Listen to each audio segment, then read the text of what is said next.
اور پھر یہاں سے جب پھر بھی وہ یوزول راستہ وہاں سے نہیں لیا, پھر دیکھیں کتنا لمبا راستہ کر کے, اور پھر آپ دیکھیں بالکل الگ سے مختلف راستہ ہے, بالکل کائنڈ آف اپوزٹ راستہ یہ زگ زیگ بناتا ہوا جا رہا ہے. ریڈ جو ہے لائن یہ نارمل راستہ ہے, اور دیکھیں بالکل اس کے اپوزٹ گرین لائن جو چل رہی ہے یہ پھر آپ صلی اللہ علیہ وسلم نے جو راستہ اختیار کیا. ٹھیک ہے, اور جی تو بہرحال اس طرح سے پھر آپ صلی اللہ علیہ وسلم عبداللہ بن اریقت کی رہنمائی میں, کیونکہ وہ گائیڈ تھا, آپ صلی اللہ علیہ وسلم جو تھے وہ اپنی منزل پر پہنچے.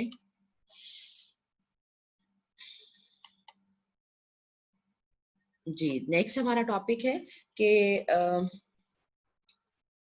قریش نے جب دیکھا صبح کے وقت, اگلے صبح, ٹھیک ہے, پوری رات تو وہ انتظار ہی کرتے رہے کہ یعنی صبح, کیونکہ ان کو یہی تھا کہ محمد صلی اللہ علیہ وسلم صبح فجر کے لیے نکلیں گے تو ہم حملہ کریں گے, لیکن وہ نہیں نکلے. تو پھر وہ خود اندر داخل ہوئے مکان کے, آپ صلی اللہ علیہ وسلم کے گھر کے اندر داخل ہوئے, وہاں پہ حضرت علی کو پایا بستر پر, تو ان پر ظلم کیا, ان کو بہت غصہ آیا یقیناً. دیکھیں آپ خود سوچیں, پوری رات جو ہے وہ باہر کھڑے رہے ہیں انتظار میں, لیکن وہ ناکام ہو گئے.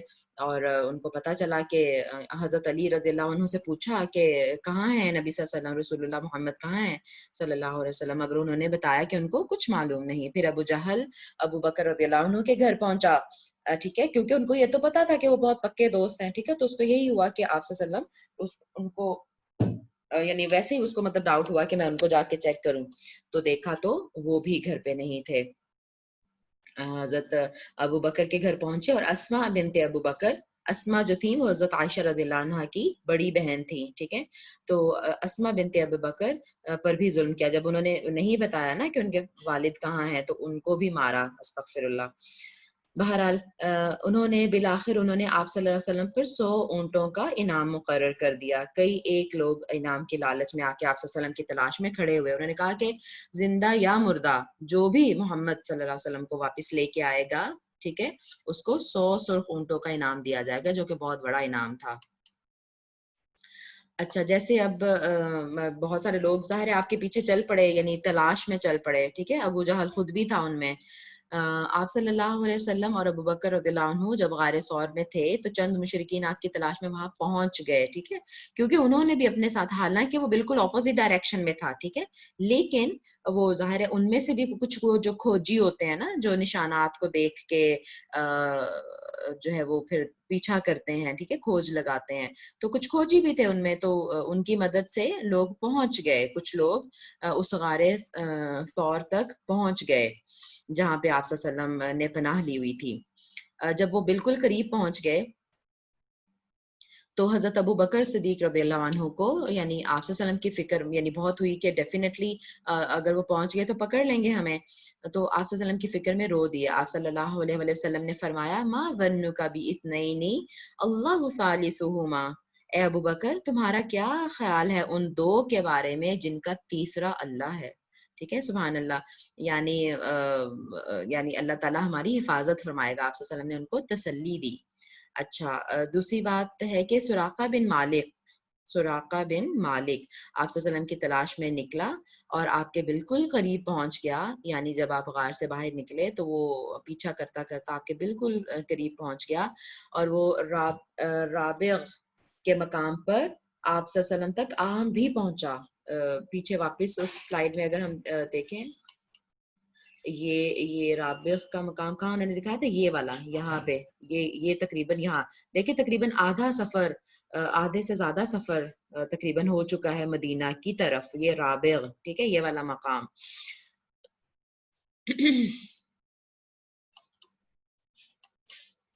تو رابغ کے مقام پر وہ آپ صلی اللہ علیہ وسلم کے بالکل قریب پہنچ گیا, لیکن اور وہ دیکھ بھی رہا تھا اتنا پاس کہ آپ صلی اللہ علیہ وسلم اور وہ بات بھی کر سکیں, ٹھیک ہے, اتنا پاس پہنچ گیا, لیکن اس کا گھوڑا پھسلا, وہ لیکن پھر بھی وہ باز نہیں آیا, اور اس کے پھر گھوڑے کے پاؤں جو تھے نا وہ زمین میں ریت میں دھنس گئے کہ وہ بالکل آگے چل ہی نہیں پا رہا تھا, اور پھر وہ تیر چلانے لگا تو تیر بھی نہ چلا سکا. تو اس کو اندازہ ہو گیا کہ ہاں یہ اللہ کے رسول ہیں, رسول اللہ صلی اللہ علیہ وسلم حق پر ہیں, اور پھر اس نے کہا کہ یعنی اس کو اندازہ ہو گیا کہ میں کچھ نہیں کر سکتا, ٹھیک ہے, اور پھر اس نے اپنے لیے امن کی ایک تحریر لکھوا لی اور واپس ہو گیا.